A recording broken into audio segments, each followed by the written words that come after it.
Luke 23:38, and a superscription also was written over him in letters of Greek and Latin and Hebrew. This is the King of the Jews.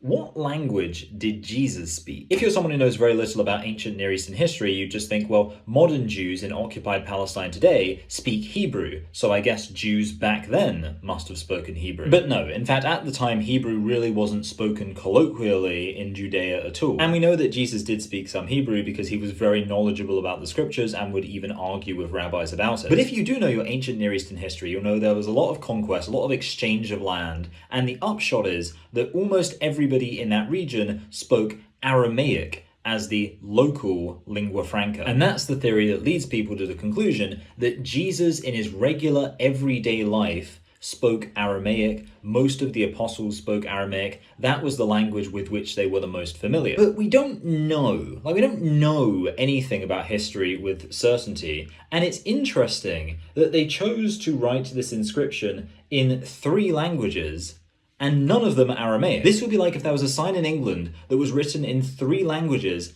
none of which were English, even though it was intended for English people to read. But what's really interesting is that it was written in Greek. And that's something which might surprise you if you don't know that much about history. While the Macedonian Empire collapsed quite quickly, there were several successor kingdoms, the Greekness of which tends to be underappreciated. For example, when Cleopatra is depicted as black, people will relate that to the race of the ancient Egyptians, but Cleopatra wasn't that ancient by the standards of Egypt, and more importantly, wasn't Egyptian. She was Greek. And it was a Greek kingdom that ruled Judea for over a century after Alexander the Great died. The upshot of all this is that I think it's worth considering the possibility that the majority of words that Jesus spoke in his life were in Greek. What we do know is that Jesus preached to a mixed multitude of people and to many Gentiles, so it's likely that a lot of what he said was in Greek. We also know that there's an example of him saying something in Aramaic where we're explicitly told that it was said in Aramaic,